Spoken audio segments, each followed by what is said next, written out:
Você já parou para pensar por que algumas versões da Bíblia possuem mais livros que outras? A tradição cristã etíope preservou algo que a maioria das igrejas ocidentais decidiu deixar de lado. E Judas 1,14 menciona textos antigos que muitos cristãos jamais leram. A maioria das pessoas assume que a lista de livros bíblicos sempre foi fixa e universal. Mas a história mostra que diferentes comunidades cristãs preservaram cânones diferentes, e alguns desses textos revelam verdades que foram deliberadamente silenciadas. Nesta jornada, vamos seguir 3 passos claros. Primeiro, vamos descobrir o que exatamente a tradição etíope inclui e por que isso importa. Segundo, vamos explorar como esses textos mudam nossa compreensão das escrituras que já conhecemos. Terceiro, vamos questionar por que essas revelações foram mantidas longe da maioria dos cristãos por tanto tempo. E quando entendermos essa primeira camada, a verdadeira história começará a se revelar. Nas montanhas isoladas da Etiópia, monges copiam à mão manuscritos que datam de séculos antes da formação do cânone ocidental. Esses textos não são meras curiosidades históricas ou versões alternativas de histórias conhecidas. Eles representam uma linha direta com as primeiras comunidades cristãs, preservando interpretações que desafiam os fundamentos da teologia moderna. A Bíblia etíope contém mais de 80 livros sagrados. Compare isso com as 66 obras do cânone protestante ou as 73 do cânone católico. Não estamos falando de pequenas diferenças ou variações menores de tradução. Esses textos adicionais incluem livros inteiros que foram considerados heréticos ou perigosos demais para serem incluídos nas versões ocidentais. O livro de Enoque, por exemplo, aparece completamente na Bíblia etíope.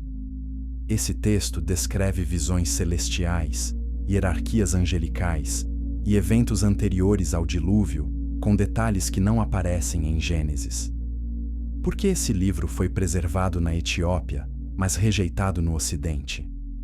A resposta tem menos a ver com autenticidade e mais a ver com controle narrativo.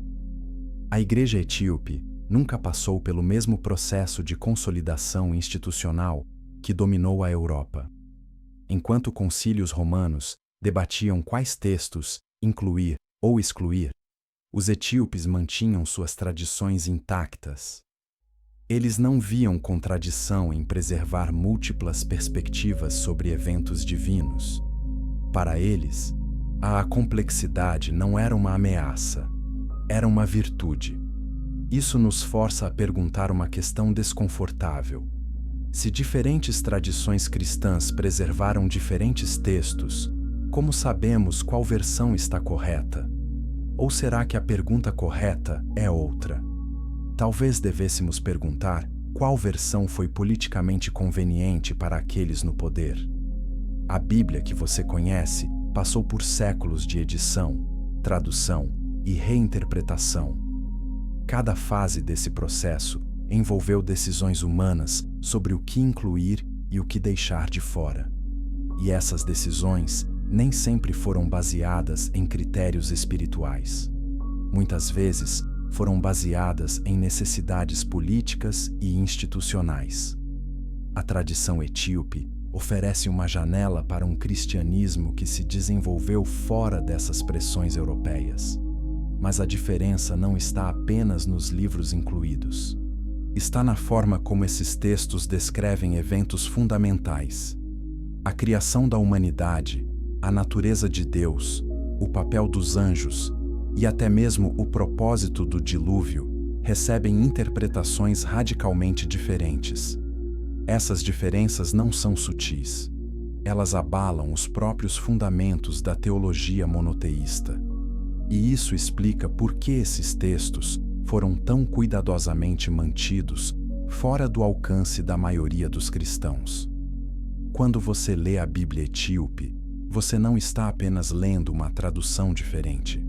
Você está acessando uma tradição interpretativa completamente distinta. Os textos etíopes falam sobre os Elohim não como um título respeitoso para um Deus único, mas como uma designação para múltiplos seres divinos. Esses seres não agem sempre em harmonia. Eles discordam, competem e até entram em conflito direto. Essa visão desafia a doutrina central do monoteísmo judaico-cristão. E essa é exatamente a razão pela qual esses textos foram suprimidos. Não porque eram falsos ou imprecisos, mas porque eram perigosos. Perigosos para instituições que construíram seu poder sobre a ideia de um Deus único e indivisível.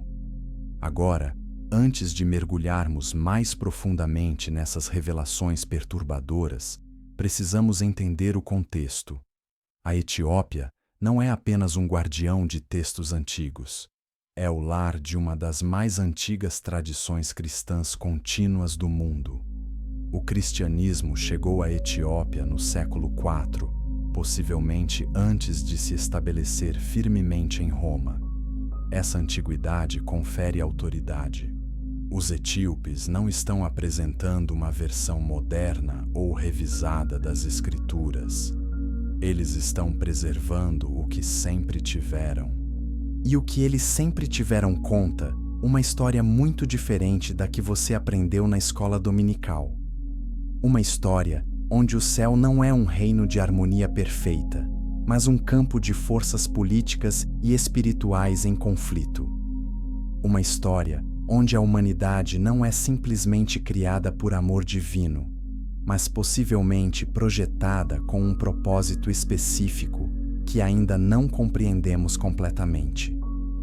Uma história onde os eventos do Antigo Testamento ganham novos significados quando vistos através dessa lente alternativa. E tudo começa com uma palavra, uma única palavra hebraica que carrega dentro de si o segredo de toda essa revelação. Essa palavra é Elohim. Capítulo 2. Elohim, a palavra que mudaria tudo. A Bíblia hebraica começa com uma declaração aparentemente simples. Bereshit bara Elohim. No princípio criou Elohim. Gerações de estudiosos traduziram Elohim como Deus no singular. Mas qualquer pessoa com conhecimento básico de hebraico reconhece imediatamente um problema com essa tradução. Elohim é uma forma plural. A terminação in em hebraico indica pluralidade, como a terminação s em português. Se Elohim fosse verdadeiramente singular, a palavra seria Eloá. Então, por que um texto que defende a unicidade de Deus começa com uma forma plural? Os teólogos tradicionais oferecem várias explicações. Alguns argumentam que é um plural majestático, uma forma respeitosa de se referir a uma autoridade suprema. Outros sugerem que é um plural de intensidade, enfatizando a grandeza de Deus. Ainda outros propõem que se trata de um resquício linguístico de períodos politeístas anteriores que foi mantido por tradição. Todas essas explicações tentam preservar a doutrina monoteísta, mas todas elas ignoram a interpretação mais óbvia e direta. E se Elohim realmente se refere a múltiplos seres? A Bíblia etíope não hesita diante dessa questão. Seus textos tratam os Elohim como exatamente o que a gramática hebraica sugere. Múltiplas consciências superiores, múltiplos seres divinos ou celestiais. E esses seres não apenas existem, eles interagem, discordam e tomam decisões coletivas. Isso muda tudo. Se os Elohim são múltiplos, então cada passagem das Escrituras que usa esse termo precisa ser reexaminada. E há centenas dessas passagens. Considere Gênesis 1:26, a passagem mais frequentemente citada como evidência de pluralidade divina. Façamos o homem à nossa imagem, conforme a nossa semelhança. Quem está falando? Para quem Deus está falando quando diz nossa imagem e nossa semelhança? A interpretação cristã tradicional sugere que é a Trindade em conversação interna, o Pai falando com o Filho e o Espírito Santo.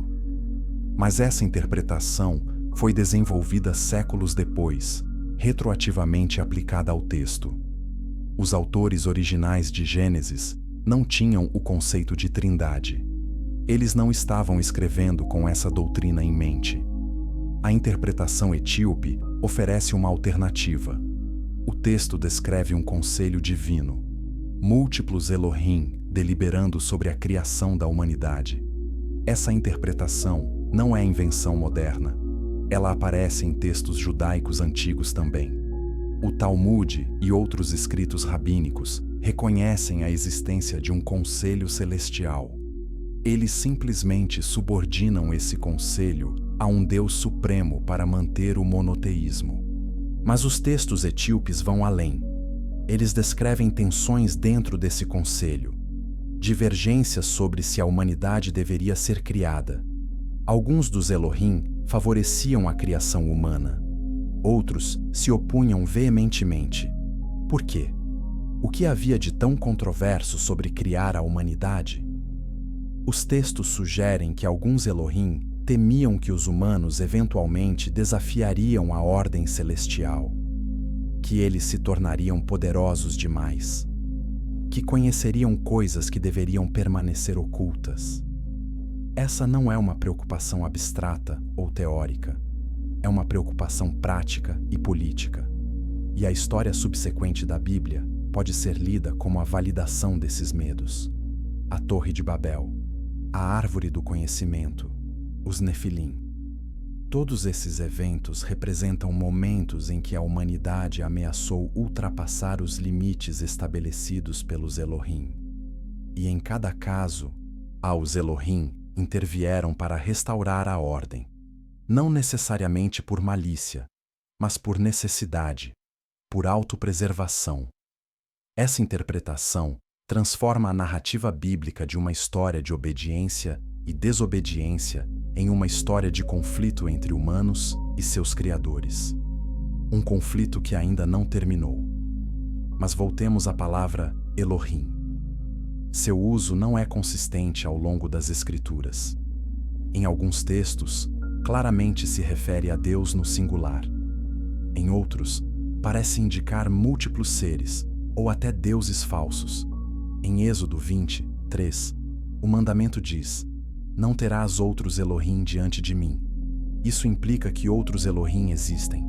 Caso contrário, por que o mandamento seria necessário? Você não proíbe o que não existe. A existência de outros Elohim é pressuposta no próprio texto que estabelece o monoteísmo. O Salmo 82 é ainda mais explícito. Mi Deus está na Assembleia Divina, no meio dos Elohim, ele julga. O versículo descreve Deus presidindo sobre outros Elohim, julgando-os, repreendendo-os por julgar injustamente e favorecer os ímpios. Esses não são seres humanos, são entidades celestiais com autoridade e poder, e eles são chamados Elohim. A tradução tradicional tenta suavizar isso, traduzindo como deuses ou juízes. Mas o texto hebraico é claro: Elohim julga no meio dos Elohim. A tradição etíope abraça essa pluralidade. Seus textos expandem essas breves referências bíblicas em narrativas completas. Eles descrevem a estrutura do governo celestial, as funções de diferentes classes de Elohim, os conflitos entre facções rivais, as consequências dessas disputas celestiais para a humanidade na Terra. E mais importante, eles revelam que a história que conhecemos é apenas uma versão editada e simplificada para consumo público. A verdade completa é mais complexa, mais perturbadora e mais fascinante. Então, o que isso significa para a nossa compreensão de Deus? Se os Elohim são múltiplos, ainda existe um Deus supremo? A resposta etíope parece ser sim, mas, sim, existe uma autoridade suprema. Mas essa autoridade governa sobre e através de outros seres divinos. Não é uma monarquia absoluta. é mais parecido com um império com governadores regionais, ou uma corporação com diretores. Essa analogia pode parecer irreverente, mas capta algo importante sobre a estrutura descrita nos textos. E essa estrutura importa. Porque se os Elohim são múltiplos e nem sempre concordam, então qual deles está falando em cada parte das Escrituras? Quando Deus ordena o genocídio das nações canaanitas, é o mesmo Elohim que prega amor e misericórdia? Ou são diferentes membros do Conselho Celestial com diferentes agendas? Essas perguntas não são blasfêmias. São consequências lógicas de levar o texto seriamente em sua língua original. E são perguntas que a tradição etíope não tem medo de fazer. Mas fazer essas perguntas tem consequências. Consequências que levaram à supressão desses textos. Porque se você aceita que os Elohim são múltiplos, você precisa reexaminar toda a estrutura da autoridade religiosa. Afinal, essa autoridade depende da ideia de uma única vontade divina, clara e indivisível. Múltiplos Elohim com múltiplas vontades criam ambiguidade. E ambiguidade é o inimigo da autoridade institucional. É por isso que o próximo capítulo dessa história é tão crucial. Porque não se trata apenas de tradução ou interpretação teológica. Trata-se do momento específico da criação humana. E o que os textos etíopes revelam sobre esse momento muda tudo. Capítulo 3. O Conselho Celestial e a Criação da Humanidade. Façamos o homem à nossa imagem. Essas palavras ecoam através dos milênios. Mas quem exatamente pronunciou essas palavras? E para quem elas foram dirigidas? Gênesis apresenta a criação como um fato consumado. Deus fala, e a realidade obedece. Mas os textos etíopes revelam que a criação da humanidade não foi um processo simples ou unânime. Foi o resultado de deliberação, debate e até oposição dentro do Conselho Celestial. Alguns dos Elohim argumentaram vigorosamente contra a criação de seres à sua semelhança. Por que a oposição? Os registros sugerem várias razões. Primeiro, havia a preocupação sobre conhecimento. Os humanos criados à imagem dos Elohim teriam capacidade para a compreensão que poderia desafiar a ordem celestial. Segundo, havia questões sobre território. A terra seria domínio humano, mas quem exatamente governaria? Os humanos ou os Elohim através dos humanos? Terceiro, e talvez mais perturbador, havia preocupações sobre reprodução. Se os humanos fossem criados à imagem dos Elohim, poderiam eles potencialmente se cruzar com seres celestiais? Essa não é especulação vazia. Gênesis 6 confirma que exatamente isso aconteceu. Os filhos de Deus viram que as filhas dos homens eram belas e tomaram para si mulheres. Quem são esses filhos de Deus? A interpretação tradicional tenta amenizar a implicação óbvia. Alguns dizem que eram descendentes de Sete, outros que eram governantes humanos. Mas o texto não é ambíguo. Benei Elohim, a filhos dos Elohim, é um termo técnico usado consistentemente nas escrituras hebraicas para designar seres celestiais. Eles não são humanos, são membros do conselho divino, e eles se cruzaram com mulheres humanas. Os textos etíopes não apenas confirmam essa interpretação, eles a expandem dramaticamente. O livro de Enoque, preservado completamente na tradição etíope, dedica capítulos inteiros a esse evento. Ele nomeia os líderes dessa rebelião: Semiasa, Azazel, Armaros e outros. 200 desses seres celestiais, chamados de vigilantes, fizeram um pacto. Eles desceriam ao Monte Hermon e tomariam esposas humanas. E eles sabiam que estavam violando uma ordem direta. Por isso fizeram um pacto. Todos compartilhariam a culpa igualmente. Mas por que fazer isso? Qual era a motivação? Era simplesmente desejo físico? Os textos sugerem algo mais complexo. Os vigilantes estavam ensinando conhecimento proibido à humanidade: metalurgia, astrologia, farmacologia, cosméticos, feitiçaria, estratégia militar. Por que esse conhecimento era proibido? Porque dava aos humanos poder que os Elohim queriam manter exclusivo. Os vigilantes não estavam apenas se rebelando sexualmente. Estavam se rebelando intelectualmente e politicamente. Estavam empoderando a humanidade contra a vontade da maioria do Conselho Celestial.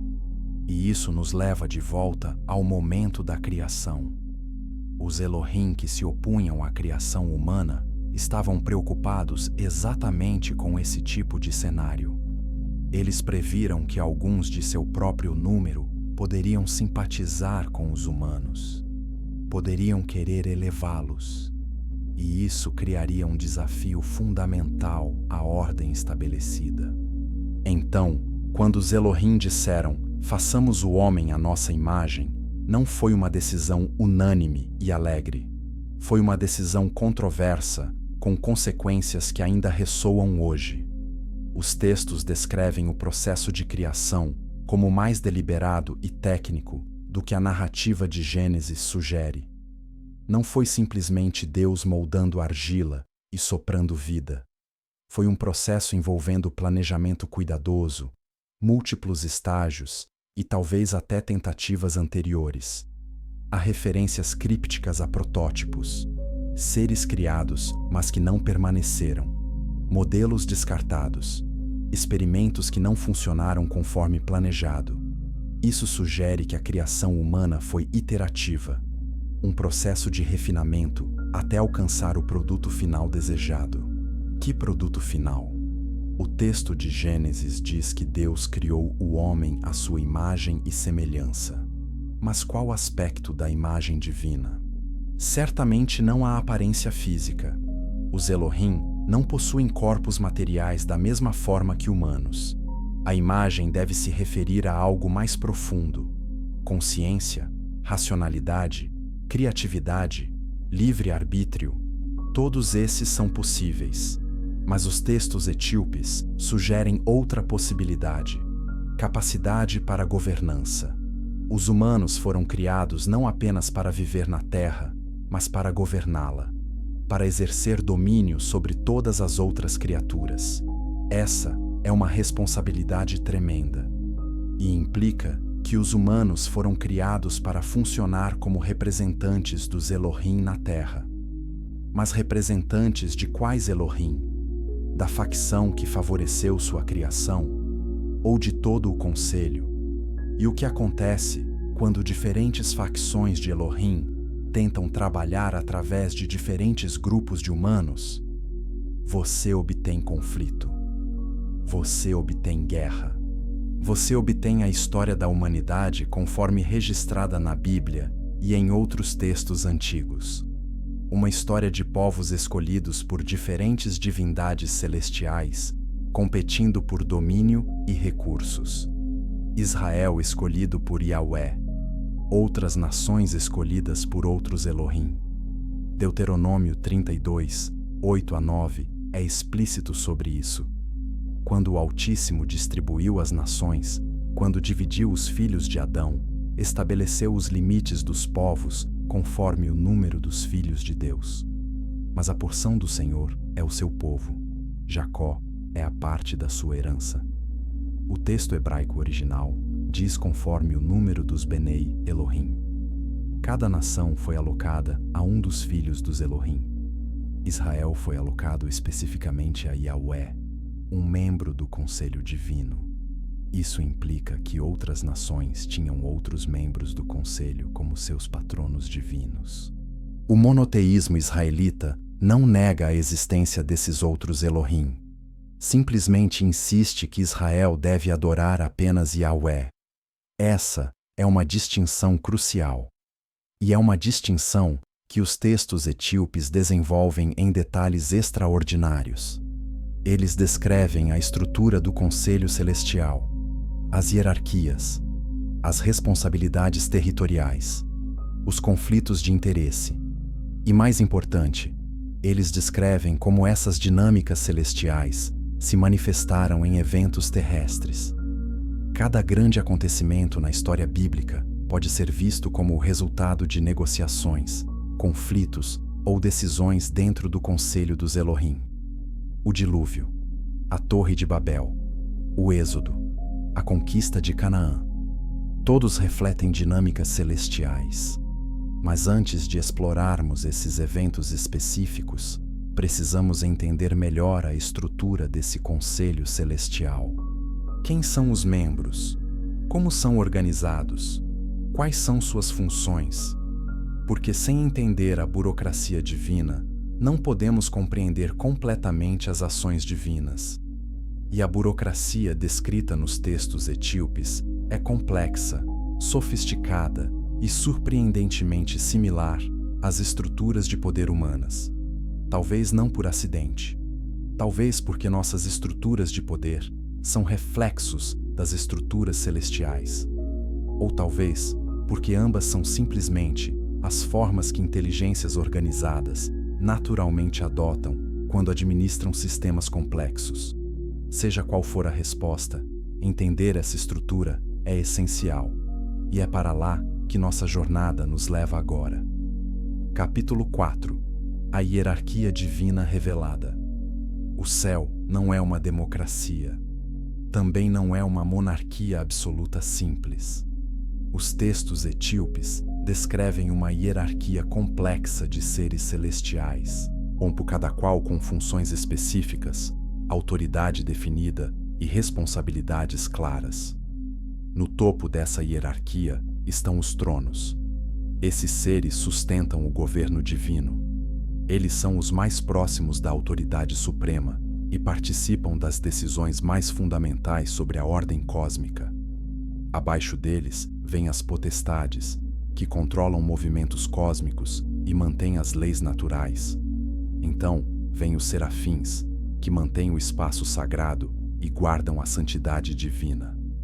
Mas a hierarquia não para aí. Há querubins, que funcionam como guardiões e executores. Há anjos mensageiros, que transmitem instruções entre os reinos celestial e terrestre. Há principados, que governam sobre nações e territórios específicos. E há os vigilantes, aqueles designados especificamente para observar a humanidade.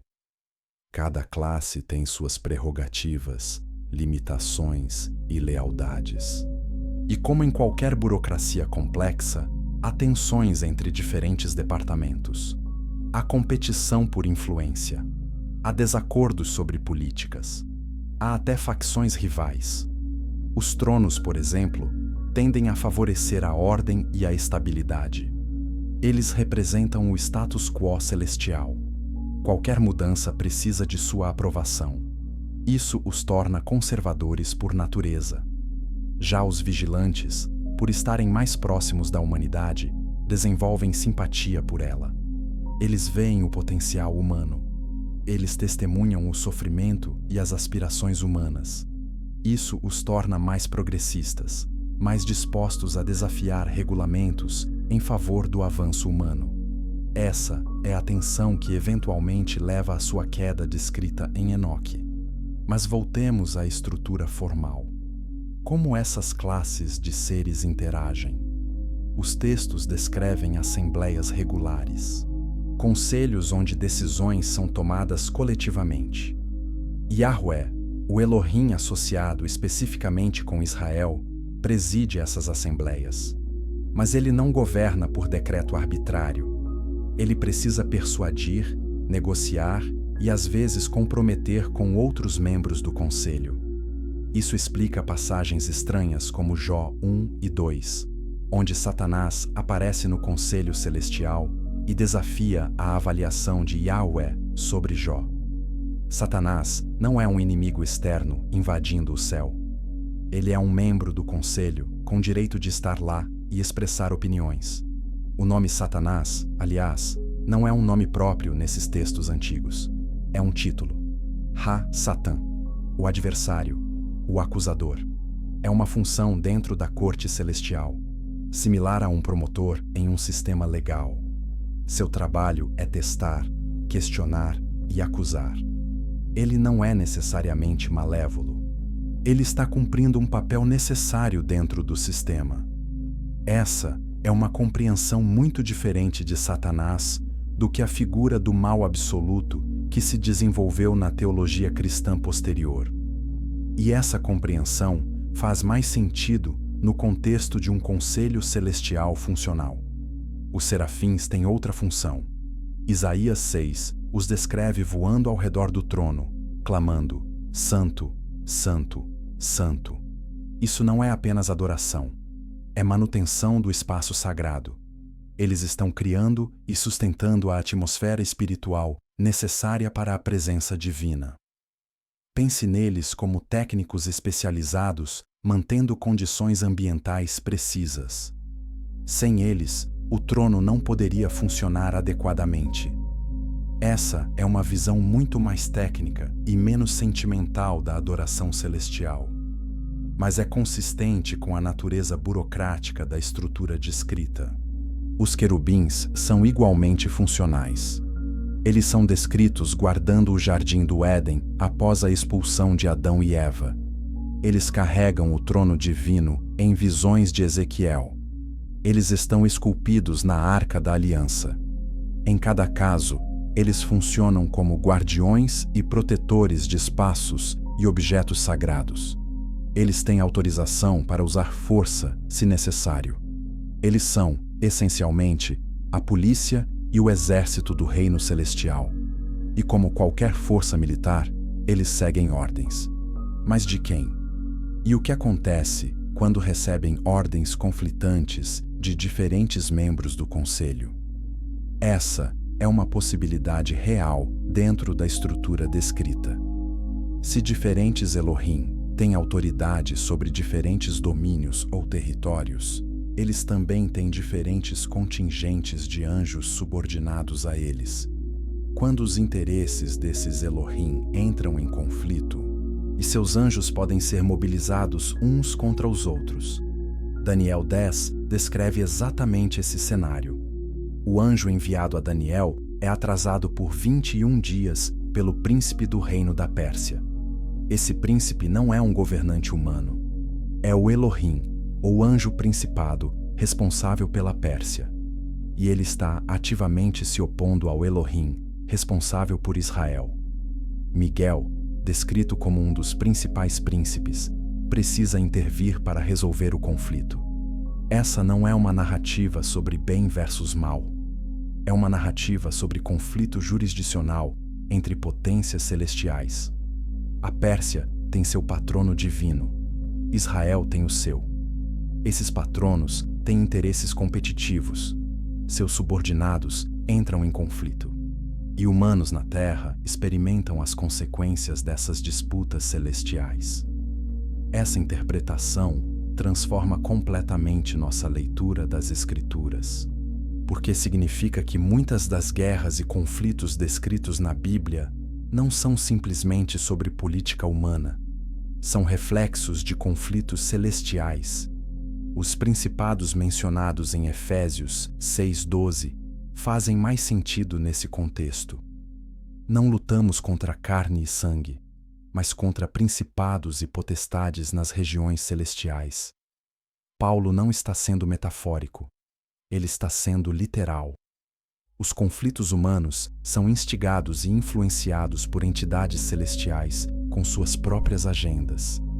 E essas entidades não são necessariamente demoníacas no sentido tradicional. Elas são simplesmente membros do Conselho Celestial perseguindo seus próprios interesses, que nem sempre se alinham com os interesses da humanidade, ou mesmo uns com os outros. Isso também explica por que diferentes nações antigas tinham diferentes deuses. Não era simplesmente ignorância ou idolatria. Era reconhecimento preciso da estrutura celestial real. Cada nação tinha seu Elohim patrono, e esse Elohim realmente exercia influência sobre aquela nação. O erro não estava em reconhecer a existência desses Elohim. O erro do ponto de vista israelita, estava em adorá-los em vez de reconhecer Yahweh como o Elohim supremo que deveria ser adorado exclusivamente. Mas reconhecer como supremo não é o mesmo que negar a existência dos outros. Então, temos uma burocracia celestial complexa, com múltiplos níveis de autoridade, funções especializadas e potencial para conflito interno. E no centro de tudo isso está a humanidade, criada por decisão desse conselho, governada através das ações desse conselho, influenciada pelas disputas dentro desse conselho. Isso coloca a história humana em um contexto completamente diferente. Não somos apenas atores em nosso próprio drama. Somos peças em um jogo muito maior, jogado por forças que mal compreendemos. E às vezes, essas forças jogam umas contra as outras, usando nós como tabuleiro. Essa é uma perspectiva desconfortável, mas pode ser a mais honesta. E entender essa estrutura é essencial para entender o que aconteceu nos primeiros dias da humanidade, antes do dilúvio, quando o conflito celestial se manifestou da forma mais direta possível na Terra. Capítulo 5. O conflito nos céus. Antes do homem. Antes de Adão plantar o primeiro jardim, antes de Eva colher o primeiro fruto, antes da serpente pronunciar a primeira mentira, havia conflito. Os textos etíopes revelam que a discordância sobre a criação da humanidade não foi a primeira divergência dentro do Conselho Celestial. Foi apenas a mais consequente. Antes disso, havia disputas sobre domínios, autoridade e visão para o cosmos. Alguns dos Elohim acreditavam que a ordem existente deveria ser mantida indefinidamente. Outros argumentavam por expansão e experimentação. Essa tensão fundamental definiria tudo o que viria depois. O livro de Enoque descreve uma era anterior à humanidade. Uma era onde os anjos e os Elohim governavam a terra diretamente. Eles organizaram a criação, estabeleceram os sistemas naturais, implementaram as leis físicas. Mas mesmo nesse período, havia facções. Alguns queriam um cosmos estático e perfeitamente ordenado. Outros queriam evolução, mudança e novidade. A criação da humanidade foi proposta por esse segundo grupo, uma nova forma de consciência, capaz de livre-arbítrio, capaz de criatividade, capaz de surpreender seus criadores. O primeiro grupo via isso como perigoso. Consciências livres são imprevisíveis. Elas podem cooperar ou resistir. Elas podem adorar ou desafiar. Elas podem ser governadas, mas não controladas absolutamente. Por que introduzir tal variável imprevisível em um sistema funcionando perfeitamente? A resposta da facção favorável era que perfeição sem liberdade é apenas mecanismo. Vida verdadeira requer escolha. Valor verdadeiro requer a possibilidade de rejeição. Esse debate filosófico dentro do Conselho Celestial determinou o destino da humanidade antes mesmo de existirmos. Quando a decisão finalmente foi tomada para criar humanos, não foi unânime. Foi uma decisão de maioria, e a minoria vencida não aceitou passivamente. Eles implementaram salvaguardas, limitações, proibições. O Jardim do Éden pode ser visto não apenas como paraíso, mas como instalação de teste. Um ambiente controlado onde os primeiros humanos poderiam ser observados. A árvore do conhecimento do bem e do mal não era uma tentação cruel. Era um teste deliberado. Adão e Eva precisavam demonstrar se podiam ser confiáveis com autonomia limitada antes de receber autonomia completa. Eles falharam no teste, ou passaram, dependendo da perspectiva. Eles demonstraram que eram exatamente o que a facção opositora temia: consciências independentes que fariam suas próprias escolhas, mesmo contra instruções diretas. Mas isso também demonstrou o que a facção favorável esperava: humanos eram verdadeiramente livres, verdadeiramente capazes de agência, verdadeiramente vivos de uma forma que anjos obedientes não eram. O castigo foi expulsão, mas também foi promoção. Fora do jardim, a humanidade teria que sobreviver por conta própria. E isso exigiria desenvolvendo exatamente as capacidades que os Elohim criadores esperavam. Mas a facção opositora não estava satisfeita. Se os humanos iam existir, eles deveriam pelo menos ser mantidos ignorantes, limitados, inferiores. Mas então veio a intervenção dos vigilantes. Esses membros do Conselho Celestial, designados para observar a humanidade, desenvolveram algo inesperado: empatia. Eles viram humanos lutando para sobreviver com conhecimento limitado. Viram potencial sendo desperdiçado por restrições artificiais e decidiram intervir. Eles desceram ao Monte Hermon e fizeram seu pacto. Eles ensinariam à humanidade o que os outros Elohim queriam manter secreto. Essa era uma rebelião. Mas era uma rebelião com propósito. Não era malícia contra o divino. Era compaixão pelos humanos. Os vigilantes acreditavam que a humanidade merecia mais do que havia recebido. Eles acreditavam que o potencial humano estava sendo deliberadamente reprimido. Então, eles deram conhecimento, metalurgia para criar ferramentas e armas, astrologia para entender os céus, agricultura avançada para produzir abundância, medicina para curar doenças. E sim, eles tomaram esposas humanas, produziram descendência híbrida, os Nefilim. Isso foi além do que até a facção favorável aos humanos considerava aceitável. Cruzamento entre celestiais e humanos criava seres que não se encaixavam em nenhuma categoria, poderosos demais para serem humanos e físicos demais para serem anjos. E esses Nefilim começaram a dominar, a oprimir humanos normais, a consumir recursos desproporcionalmente. Eles se tornaram tiranos, gigantes que governavam pela força, e sua existência ameaçava toda a ordem estabelecida, tanto celestial quanto terrestre.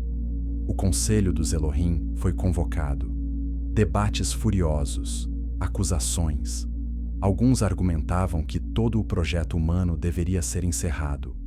Outros defendiam os vigilantes, dizendo que eles apenas estavam cumprindo o propósito original da criação humana, que era elevar a humanidade.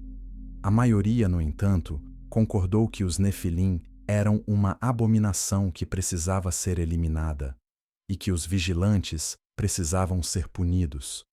Mas como punir seres celestiais? Eles não podem ser mortos como humanos.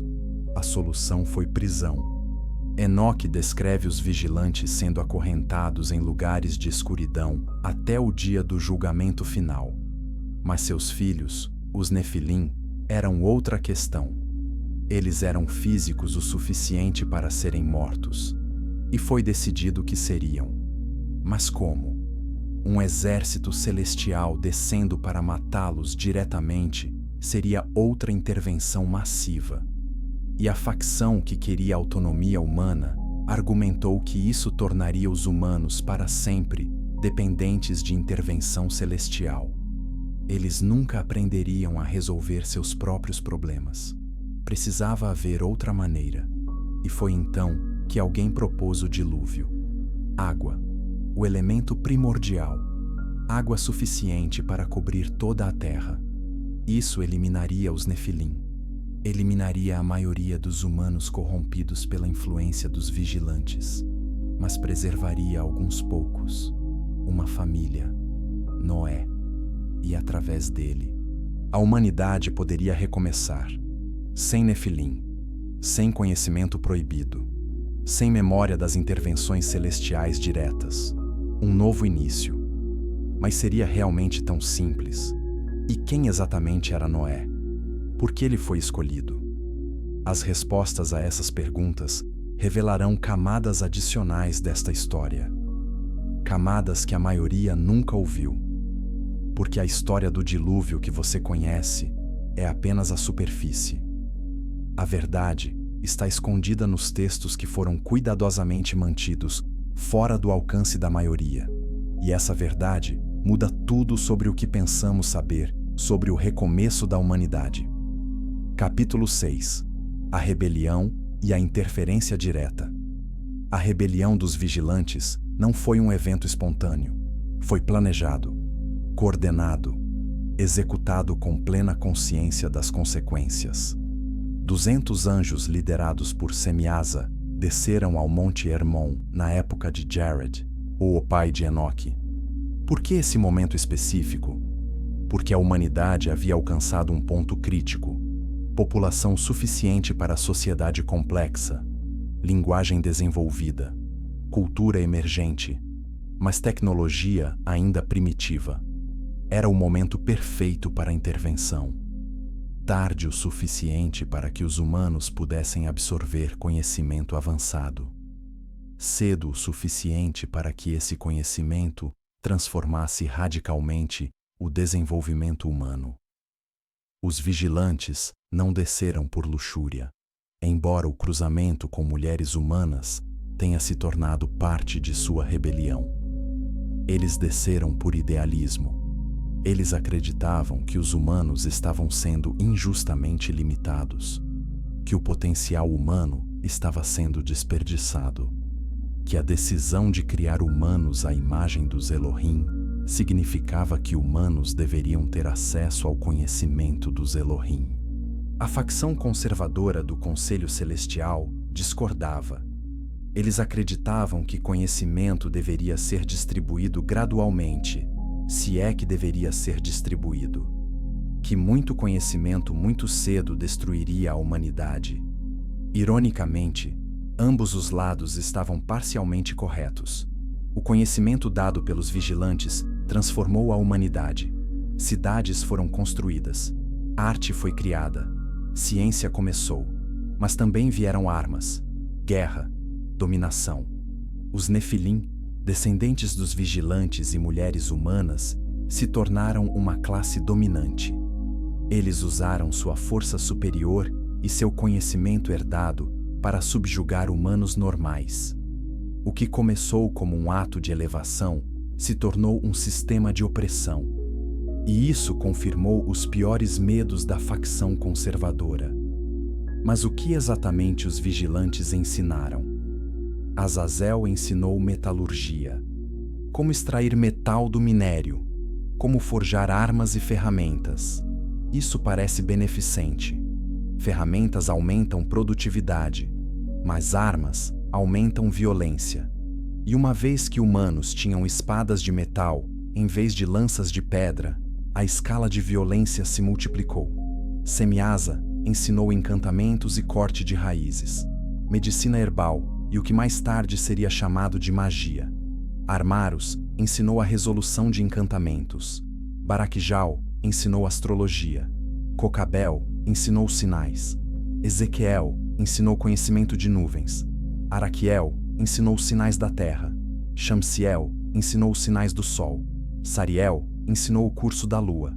Esse não era conhecimento trivial. Era cosmologia, astronomia, navegação, agricultura sazonal, previsão do clima, as bases da civilização. Mas também era conhecimento que os Elohim consideravam propriedade deles. Conhecimento que dava aos humanos poder sobre a natureza, poder que os aproximava dos próprios Elohim. E isso era exatamente o problema. Gênesis 3, 22 registra as palavras após Adão e Eva comerem da árvore do conhecimento. Eis que o homem é como um de nós, conhecendo o bem e o mal. Agora, pois, que não estenda a mão e tome também da árvore da vida, e coma e viva para sempre. Os Elohim temiam humanos com muito conhecimento, porque conhecimento é poder. E poder suficiente tornaria humanos indistinguíveis dos próprios Elohim. Esse era o medo central. Não ciúme mesquinho, mas preocupação prática. Se humanos se tornassem tão poderosos quanto os Elohim, A estrutura de autoridade se desintegraria. Quem governaria?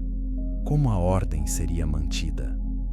Essas eram perguntas legítimas, e a ação dos vigilantes forçou essas questões prematuramente.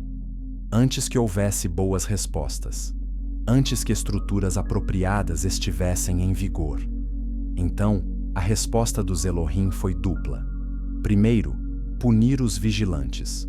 Eles foram acorrentados em lugares de escuridão, tártaros, segundo alguns textos gregos, lugares de prisão espiritual, de onde não poderiam mais interferir na terra.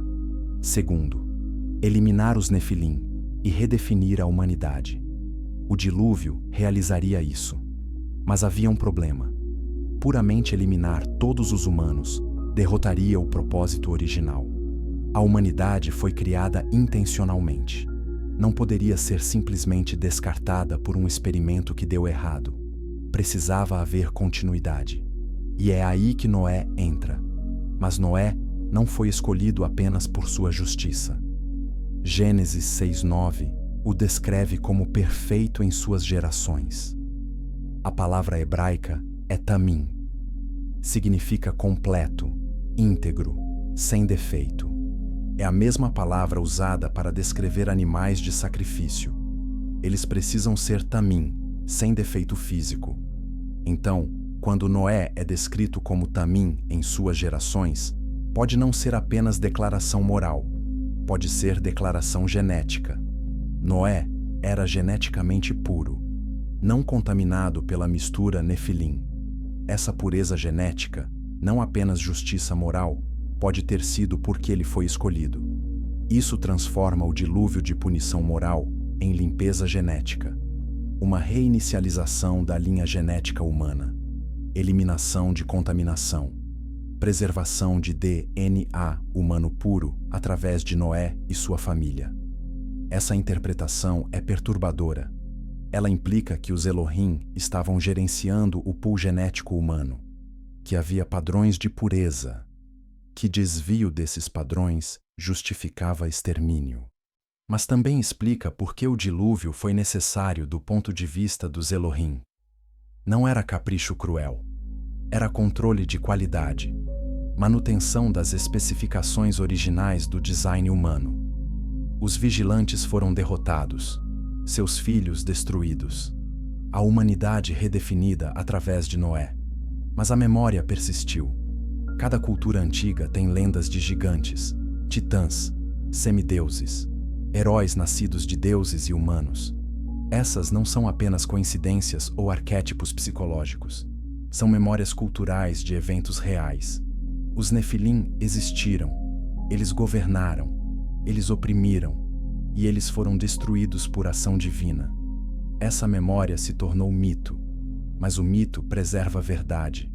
Verdade que os textos etíopes não permitem que esqueçamos. E essa verdade tem implicações contínuas, porque se os Elohim intervieram uma vez para preservar pureza humana, ou poderiam intervir novamente? Capítulo 7. O dilúvio, limpeza genética ou julgamento divino. Quando pensamos no dilúvio, pensamos em chuva, 40 dias e 40 noites, águas cobrindo até as montanhas mais altas, uma arca preservando um casal de cada espécie. Mas os textos etíopes adicionam dimensões perturbadoras a essa história familiar. Eles revelam que o dilúvio não foi simplesmente sobre punir pecado, foi sobre erradicar corrupção genética, foi sobre preservar a integridade da criação original, e foi sobre enviar uma mensagem clara. Interferência celestial direta na humanidade não seria tolerada. O livro de Enoque descreve como os Elohim observavam com crescente horror o que a terra havia se tornado. Os Nefilim governavam como tiranos. Violência cobria a terra. Mas mais perturbador, havia mistura. Não apenas entre vigilantes e humanos. Os Nefilim estavam se cruzando com animais, criando quimeras, abominações genéticas que não deveriam existir. Os textos descrevem criaturas híbridas, parte humana, parte animal. Monstruosidades que violavam toda a ordem natural. Essa não é fantasia. É descrição de engenharia genética primitiva. Os vigilantes haviam ensinado não apenas astrologia e metalurgia. Eles haviam ensinado manipulação biológica, como cruzar espécies, como criar formas de vida híbridas. Por quê? Talvez como demonstração de poder, talvez como experimentos, talvez porque eles mesmos eram curiosos sobre os limites da biologia. Mas o resultado foi um planeta cheio de seres que não deveriam existir, que não faziam parte do design original, que ameaçavam o próprio conceito de espécies distintas, criadas com propósitos específicos. Isso era intolerável para os Elohim conservadores. A criação tinha ordem, categorias, limites. Cada criatura segundo sua espécie, como Gênesis repete repetidamente. Essa não era apenas descrição, era prescrição.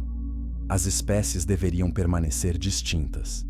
Cruzamento era a violação fundamental da ordem criacional, e os Nefilim estavam violando essa ordem sistematicamente. Então, a decisão foi tomada. Não apenas punir, não apenas corrigir, mas reiniciar completamente. Eliminar tudo que respirava e recomeçar com espécimes puros preservados na arca. Noé recebeu instruções específicas. Traga 2 de cada espécie, macho e fêmea. Mas a instrução implícita era traga espécimes puros, sem híbridos, sem abominações. Apenas formas de vida como foram originalmente criadas. A arca não era apenas um barco de resgate, era um banco genético. Um repositório de DNA puro, uma semente para recomeço da biosfera inteira. E Noé, sendo Tamim, geneticamente íntegro, era o guardião apropriado dessa missão crítica. As águas vieram, não apenas de chuva. Gênesis menciona que as fontes do grande abismo se romperam. Água subterrânea irrompeu. Placas tectônicas mudaram. Foi catástrofe geológica, não apenas tempestade prolongada. Os textos etíopes adicionam que isso foi coordenado precisamente. Os Elohim controlavam elementos naturais. Eles podiam desencadear terremotos, erupções vulcânicas e tsunamis. O dilúvio não foi milagre sobrenatural no sentido de violar leis naturais. Foi aplicação de conhecimento avançado de sistemas naturais para produzir resultado desejado. Tudo que respirava em terra seca morreu. Os Nefilim, com sua força superior, não podiam resistir às águas. As quimeras pereceram. Os humanos corrompidos se afogaram. Apenas a arca permaneceu, flutuando sobre as águas que cobriam o mundo antigo. E dentro da arca, o futuro da terra. Espécimes puros de cada espécie. Noé e sua família, geneticamente intactos. Quando as águas recuaram, seria um mundo novo, sem memória viva do antigo, sem vigilantes intervindo, sem Nefilim governando. Apenas humanos, como foram originalmente projetados. Mas havia um problema. Os descendentes de Noé carregavam a memória. Eles sabiam sobre os Nefilim, sabiam sobre os vigilantes, sabiam que seres celestiais haviam descido e interferido, e sabiam que os Elohim haviam destruído o mundo para corrigir isso. Essa memória moldaria todas as civilizações posteriores. Cada cultura pós-diluviana teria lendas de inundação. Cada uma lembraria que os deuses uma vez julgaram a humanidade e quase a destruíram. Essa memória geraria tanto reverência quanto ressentimento. Reverência, porque os Elohim claramente tinham poder para destruir tudo. Ressentimento, porque eles haviam exercido esse poder de forma tão devastadora. E esse ressentimento eventualmente levaria a outro ato de desafio. Babel, a torre, não apenas uma construção física, um símbolo, um desafio, uma declaração de que a humanidade não seria intimidada pela memória do dilúvio, que humanos reconstruiriam, que se elevariam, que alcançariam os céus, estivessem os Elohim prontos ou não. E essa seria a próxima grande crise. O próximo momento em que os Elohim teriam que decidir: permitir que humanos avancem ou intervir novamente para mantê-los limitados. E a escolha que fizeram nesse momento moldaria todo o resto da história humana. Porque Babel não foi apenas sobre uma torre, foi sobre o que a humanidade poderia se tornar se fosse deixada livre para perseguir seu próprio destino sem interferência celestial. E os Elohim decidiram que isso era arriscado demais para ser permitido. Capítulo 8. A Torre de Babel. Quando a humanidade ameaçou os Elohim, gerações após o dilúvio, a humanidade se multiplicou novamente, mas desta vez com unidade. Todos falavam uma língua, todos compartilhavam cultura, todos trabalhavam juntos. Essa unidade criou algo que não existira antes: civilização coordenada, conhecimento acumulado, ambição coletiva. E essa ambição os levou a um projeto audacioso: uma torre, mas não qualquer torre. Uma torre que alcançaria os céus, um monumento que tocaria o reino dos Elohim. Uma escada entre terra e céu. E os Elohim perceberam que isso era ameaça. Gênesis 11:4 registra a motivação. Vamos construir uma cidade e uma torre cujo topo chegue aos céus, e façamos um nome para nós mesmos. Façamos um nome. Essa frase é crucial. Eles não estavam tentando honrar os Elohim. Estavam tentando estabelecer sua própria reputação, sua própria glória, independente dos Elohim. E a torre seria o símbolo dessa independência, prova de que humanos não precisavam dos Elohim, que podiam alcançar os céus por conta própria, através de engenharia e determinação.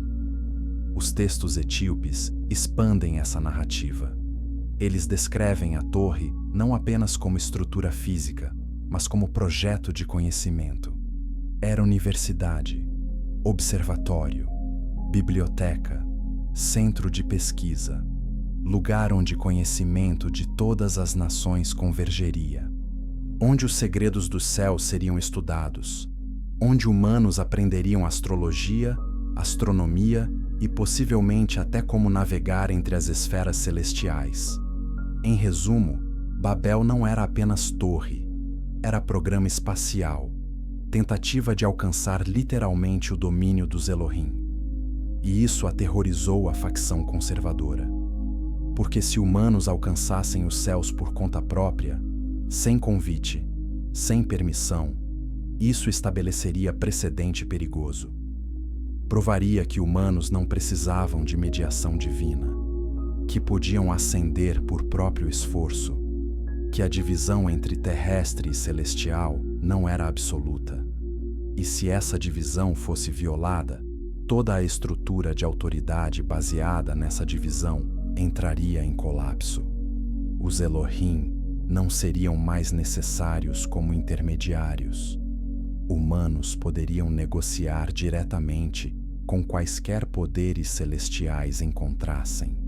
Então, os Elohim desceram para ver a cidade e a torre. A linguagem é curiosa. Eles precisavam descer para ver.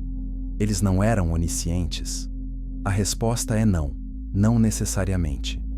Os Elohim dos textos hebraicos e etíopes não são oniscientes no sentido filosófico absoluto. Eles têm grande conhecimento, mas não conhecimento infinito. Eles precisam investigar, observar, avaliar. E quando avaliaram Babel, o que viram os alarmou. Gênesis 11:6 registra sua conclusão. Eis que o povo é um, e todos têm uma mesma língua. Isto é o que começaram a fazer. Agora não haverá restrição para tudo que intentam fazer. Não haverá restrição. Essa frase revela tudo. Os Elohim estavam admitindo que humanos unidos com linguagem comum eram capazes de qualquer coisa. Não havia limite tecnológico ou intelectual que não pudessem eventualmente superar. A isso significava que, eventualmente, alcançariam paridade com os próprios Elohim. E alguns dos Elohim aparentemente acharam isso aceitável. A facção progressista que favoreceu a criação humana desde o início. Mas a maioria conservadora não aceitou. Eles votaram pela intervenção. E a intervenção escolhida foi engenhosa. Não destruir a torre, não matar os construtores, mas confundir suas línguas. Com línguas diferentes, coordenação se tornou impossível. Conhecimento não podia mais ser facilmente compartilhado. Culturas se fragmentaram. Unidade humana foi quebrada. E com ela, a ameaça imediata aos céus. Os humanos se espalharam pela terra, formando nações separadas com línguas distintas. E segundo Deuteronômio 32, 8, cada nação foi alocada a um dos Benei Elohim. Babel não foi apenas sobre impedir uma torre, foi sobre implementar novo sistema de gestão. Em vez de toda a humanidade servindo a um propósito unificado, cada nação serviria a um Elohim diferente. Divide et impera. Divida e governe. Essa foi a estratégia brilhante dos Elohim conservadores. Humanos divididos competiriam uns contra os outros, em vez de unir contra a autoridade celestial. Eles desenvolveriam culturas diferentes, valores diferentes, deuses diferentes. E cada Elohim governaria sua nação alocada como território pessoal. Isso criou o sistema que dominou a antiguidade. Cada nação com seu deus nacional. Cada deus competindo com outros deuses através de suas nações.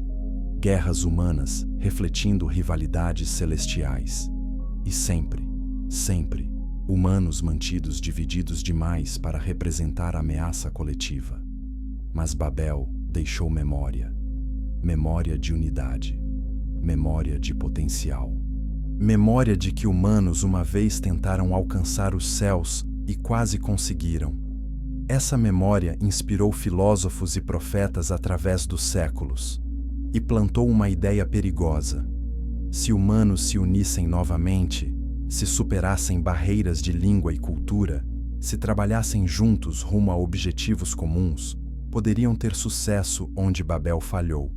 Poderiam alcançar os céus. Poderiam tornar-se como os Elohim. Essa ideia nunca morreu.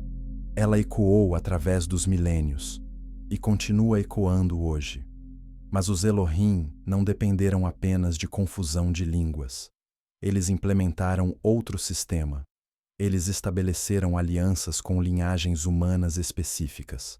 Famílias reais que governariam em nome dos Elohim, que serviriam como ponte entre céu e terra, que receberiam conhecimento e poder em troca de lealdade e obediência.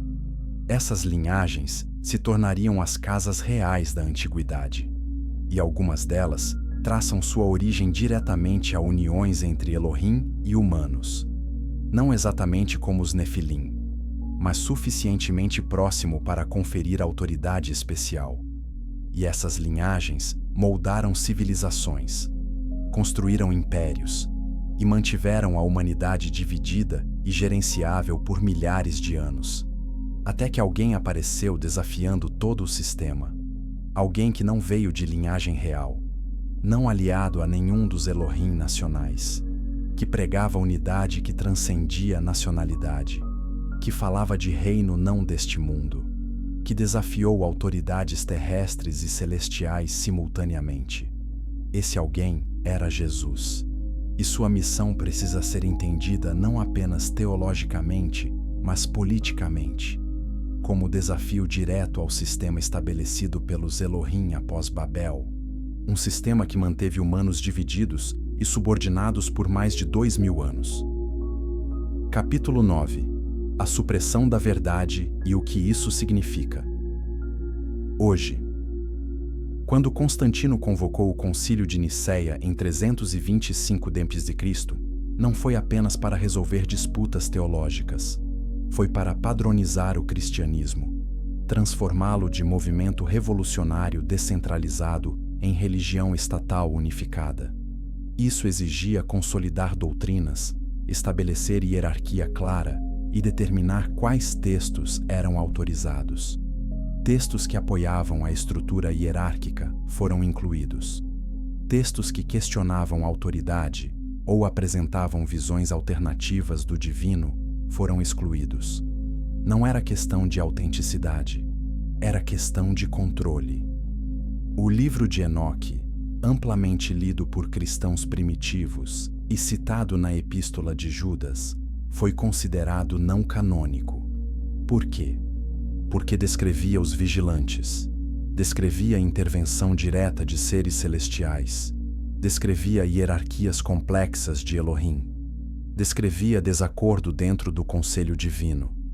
Tudo isso complicava a narrativa simples de Deus único, vontade única, igreja única mediando entre Deus e humanos. Se Enoque fosse incluído, perguntas desconfortáveis surgiriam. Perguntas que ameaçariam a autoridade da igreja nascente. Então, Enoque foi deixado de fora, exceto na Etiópia, onde a igreja se desenvolveu independentemente de Roma e preservou textos que outras tradições descartaram. Mas a supressão não parou com decisões de concílios. Ao longo dos séculos, textos foram ativamente destruídos, bibliotecas queimadas, manuscritos confiscados. Pessoas que possuíam ou liam textos proibidos eram punidas como hereges. A Inquisição não era apenas sobre punir descrença, era sobre controlar informação, sobre garantir que apenas interpretações aprovadas estivessem disponíveis, sobre manter o monopólio da verdade. E funcionou notavelmente bem. Por mais de 1000 anos, a vasta maioria dos cristãos conhecia apenas os textos que a igreja aprovava, apenas as interpretações que a igreja ensinava, apenas as doutrinas que a igreja prescrevia. Então veio a imprensa. Subitamente, textos podiam ser copiados rapidamente e distribuídos amplamente. A Bíblia foi traduzida para línguas vernáculas. Pessoas comuns podiam ler por si mesmas. E quando leram, começaram a fazer perguntas. Por que há tantas genealogias? Por que Deus do Antigo Testamento parece tão diferente de Jesus? Quem são os filhos de Deus em Gênesis 6? Por que Elohim é plural? A reforma foi parcialmente resultado de pessoas tendo acesso direto aos textos e percebendo que as explicações oficiais nem sempre faziam sentido. Mas até a reforma manteve o cânone limitado. Protestantes rejeitaram os livros deuterocanônicos católicos, mas não reconsideraram textos como Enoque. A supressão continuou, apenas sob novos administradores. No século XX, descobertas mudaram tudo. Os manuscritos do Mar Morto foram encontrados em Qumran. Entre eles, múltiplas cópias do livro de Enoque em aramaico e hebraico.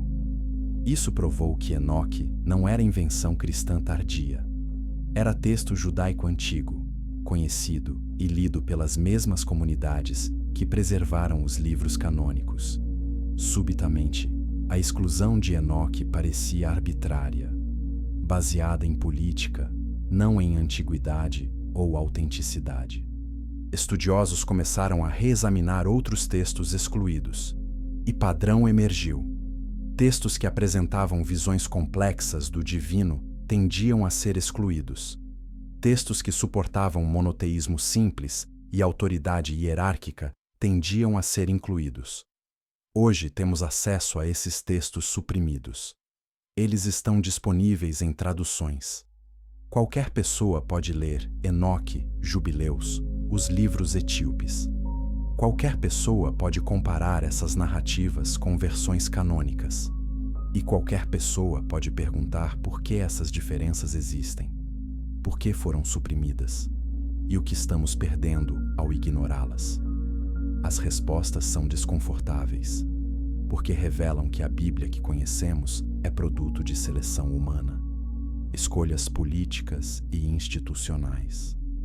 Não revelação divina pura, descendo do céu completa e inalterada, mas coleção curada, editada para suportar certas estruturas de poder. Isso significa que a Bíblia é falsa? Não. Significa que é incompleta. É uma perspectiva, uma versão da história. E há outras versões, preservadas em lugares como Etiópia, recuperadas em descobertas como Qumran. Quando integramos essas versões, obtemos imagem mais complexa, mais rica e mais perturbadora. Perturbadora porque desafia certezas, porque revela que o divino pode ser mais complexo que nos disseram, que a história entre céu e terra pode envolver conflito, negociação e ambiguidade, não apenas obediência e julgamento. E isso nos leva de volta à questão original. Quem são os Elohim? Se aceitarmos os textos etíopes, eles são múltiplos, são hierárquicos, têm agendas diferentes. Alguns favoreceram a humanidade, outros se opuseram, alguns intervieram diretamente. Outros preferiram não interferência, e essa complexidade foi simplificada, tanto em tradução quanto em seleção de textos, para criar narrativa de Deus único com vontade única. Mas e se a realidade for mais complicada? E se houver realmente conselho celestial? E se decisões que afetam a humanidade forem resultado de deliberação, às vezes discordância? E se alguns membros desse conselho forem mais simpáticos aos humanos que outros? E se a história que vivemos for ainda moldada por essas dinâmicas celestiais? Essas não são perguntas que teologia mainstream está preparada para responder, porque exigiriam repensar fundamentos, admitir ambiguidade, reconhecer que antigos talvez entendessem coisas que modernos esqueceram. Que verdade pode estar preservada em textos que rejeitamos, que precisamos ler amplamente, pensar criticamente e questionar autoridades que afirmam ter todas as respostas? Isso é desconfortável, mas também é libertador, porque significa que você não precisa aceitar interpretações oficiais sem questionar. Você pode ler os textos originais, pode explorar tradições alternativas, pode formar suas próprias conclusões. E talvez, apenas talvez, ao fazer isso, você descobrirá o que Jesus tentou ensinar: que o reino está dentro de você, que acesso ao divino não requer intermediários, que verdade não é propriedade de instituições, mas está disponível para qualquer um que busque sinceramente, e que a estrutura de controle estabelecida há milênios não é inevitável. Pode ser desafiada, pode ser transcendida, pode ser substituída por algo melhor, algo mais justo, algo mais verdadeiro. Mas isso requer coragem. Coragem para questionar, coragem para explorar, coragem para considerar que tudo o que nos ensinaram pode ser apenas parte da história, e a parte que faltava pode estar escondida nos textos que foram cuidadosamente mantidos longe de nós. Os textos preservados nas montanhas da Etiópia. Os textos que revelam os Elohim não como Deus único, mas como conselho múltiplo. Os textos que mostram que a história entre céu e terra é muito mais complexa, muito mais fascinante e muito mais relevante do que jamais imaginamos. E agora que você sabe que esses textos existem, o que você fará? Ignorá-los e manter suas certezas confortáveis? Ou explorar, questionar e descobrir por si mesmo?